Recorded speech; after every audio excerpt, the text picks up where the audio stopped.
Hey guys, it's Shalompopculture and how you guys doing? I haven't posted in like a week because I wasn't feeling well, but before we get started, let's just take a 1 minute silence for Keri Hilson's career. Let's just take a 1 minute silence for her career.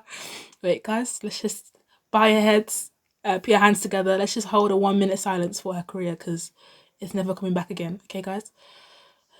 Okay, I'm just joking. I'm just messing with you guys. Okay, so in today's video, I'm gonna be talking about, how Beyonce basically got rid of Keri Hilson and basically put her in a bin, and why Keri Hilson went from writing songs for other artists, making her own hits, to now acting on Lifetime and having to do acting gigs to probably pay her bills because I don't think the music is doing it for her anymore.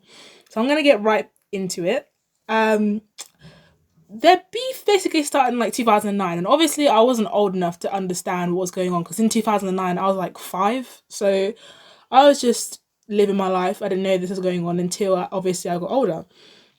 But if you don't know who Keri Hilson is, she is a American singer-songwriter, and one of her most famous bops, Knock Me Down with Kanye West and Neo. What a time to be alive when Kanye West wasn't anti-Semitic and Neo wasn't making his wives get like tie their tubes. Like what a time to be alive. Just yeah, music was great, great, great, great. Um, but yeah, if you don't know who she is, that's just a little bit of a background. I'm not gonna go through her discography because that's hella long, and everyone knows who Beyonce is. I'm not gonna go through her discography because we'll be here for hours. This lady has like a 20+ year career. Like, if you don't know who Beyonce is, like you live under a rock. That's on you. But their feud basically starts when Keri Hilson in 2009 made a diss track, right? Anyways, I was interrupted. So yeah, Turning Me On was the Turning Me On remix, not the original, but the remix has me giving Keri the side eye. I was giving her the side eye, like, come on, Keri, why are you doing this? You're smarter than this. But Turning Me On, the remix, it was a part of her debut album called Perfect World, and that was released in 2009. And obviously, she's not gonna name Beyonce because, like, I don't think she's dumb to do that. Well, she's dumb enough to diss her, but she's not dumb enough to name her in a song. Um, but the lyrics, they give me a bit of a side eye. Like, I'm just like, Keri, babe, what are you doing? Okay, let me read you out the lyrics so you can see what I'm saying. Although she doesn't name her, I'll read out the lyrics and I'll put them on the screen and pause so you can read. So the lyrics say, "Your vision cloudy if you think that you the best. You can dance, she can sing, but need to move it to the left." Oh, shout out my nigga Gucci. Okay, so to the left, obviously, if you know Beyonce's music, irreplaceable. She says to the left, to the left. So like, it's like she's not naming her, but I know who you're talking about, babe. I know who you're talking about. And then she carries to sing. She needs to go have some babies. She needs to sit down. She fake. Them other chicks ain't even worth talking about.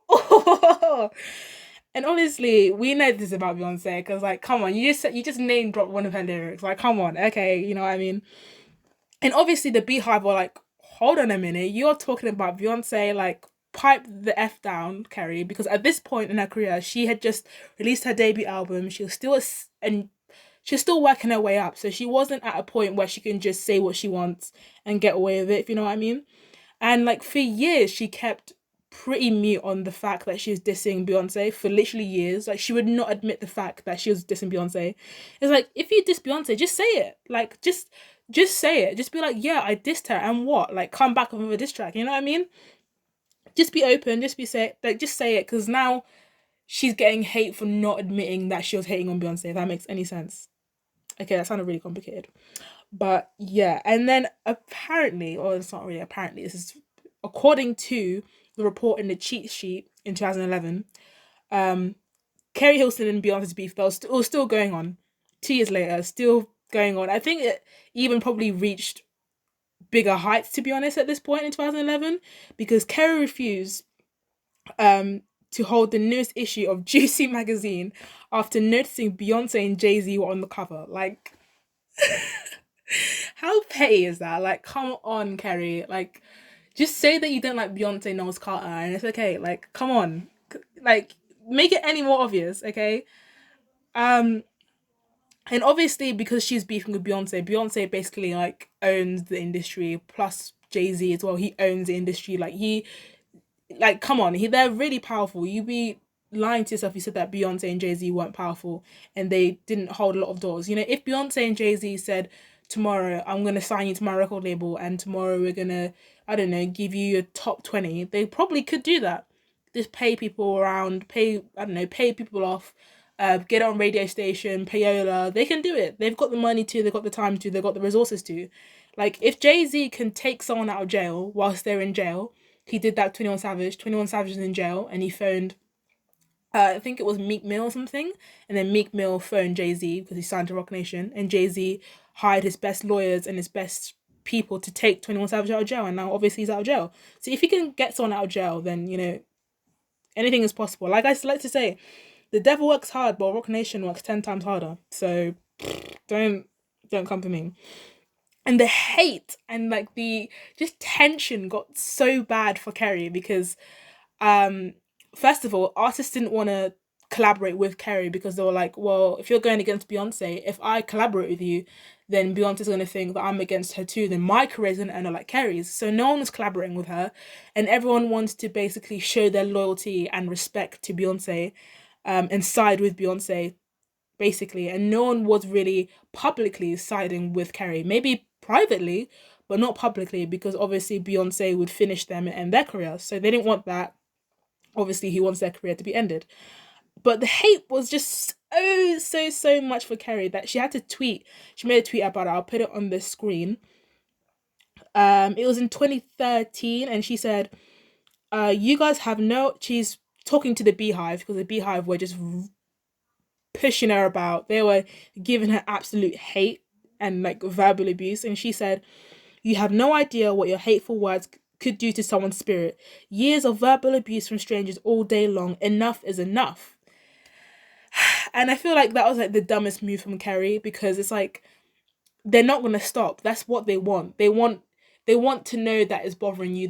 That's like their aim. That's what people on Twitter, like haters and just people who have no time, that's what they want. They want to know that it's like hurting you. They want to know that it's bothering you, so they'll do it even more. You're just adding fuel to the fire. And I think Hailey Bieber did this at one point, where Selena Gomez fans were just coming after her, and she said, literally in a TikTok, she was like, leave me alone, like I do nothing. And the hate only got worse from there, because people were like, oh, okay, yeah, all right, yeah, all right, bet. I'm gonna send more hate tweets. I'm gonna tag you in more Selena and Justin kissing videos. Okay, all right, bet. So that didn't really do anything. And obviously, Keri hasn't released like a project or an album in probably like a decade, really, which is unfortunate. And that was because, you know, of the whole beef. It got so intense and so bad for her that I think she's just trying to step out the limelight and step out the way, because I don't think she even really wanted to make music anymore. And maybe she just lost her passion for it and just didn't feel like she wanted to do it anymore. But her being so mute on the situation, I feel like she's just trying to move on, and maybe she regretted what she did and just wanted to move on with her life. But in interviews and stuff like that, when she is asked about Beyonce, she's just like, you know, great person, great, you know, whatever. Yeah. And she always speaks highly of her. I think in an interview, I will look it up, in a recent interview with Persia Nicole, the singer revealed that the matter was put to rest after she had a healing conversation with Beyonce. So she actually had a conversation with Beyonce because it was getting too much. And Keri said that meeting Beyonce made her realize that the two were alike in some ways.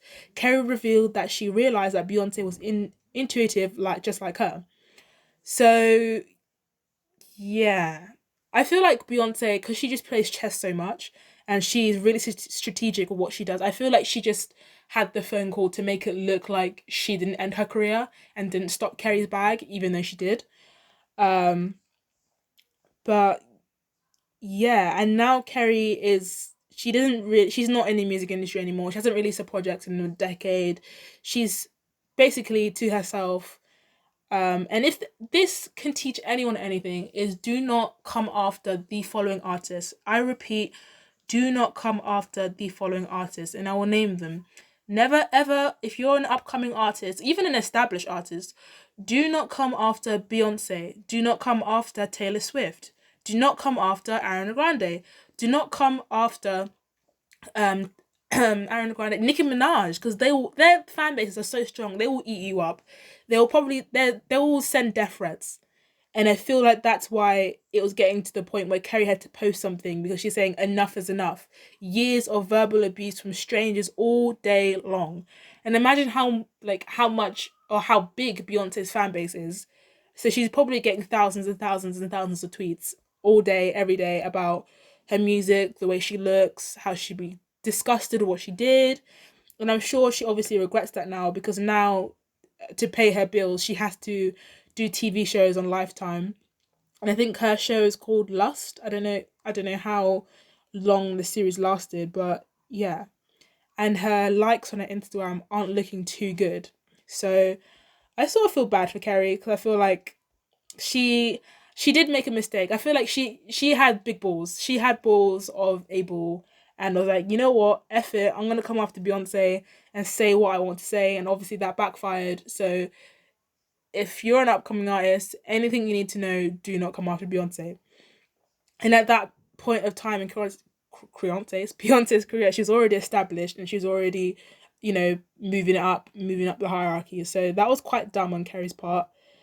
But I'm sure she has learned her lesson very, very, very well. Um, trying to see if I've missed anything. I'm trying to think. I don't think I have missed anything. But them lyrics had me side eyeing Keri. I was like, babe, what are you doing? It's like, ugh. As soon as I saw that to the left, I was like, well, she's talking about Beyonce, isn't she? She's talking about Beyonce. Like, come on. Like, she can sing, but she need to move it to the left. Like, oh. Did she think we're stupid or something? Like, come on, Keri, come on. Um, so yeah, there you go. And to be honest, I know people were like, oh, Beyonce could have stopped it by telling her fans to not say anything or to calm down. But like, I feel like that, I used to think that, but like, that doesn't really work, because Selena Gomez did the same thing with Hailey. She was like, stop hating on Hailey. Well, she didn't say her name, but we knew who she was talking about, because Hailey was getting hella hate. Like, so much hate. I was like, geez, like this girl breathe, and you guys are like, Hailey Bieber, Hailey. So yeah, Selena actually got on and was like, be kind, be careful what you're saying, and like, just be kind with everything you're doing, speak to people nicely, stuff like that. And she's basically indirectly talking about Hailey, but that didn't really work, because it just made the hate get worse. And now look at her now. And that's another thing I want to pick on Hailey.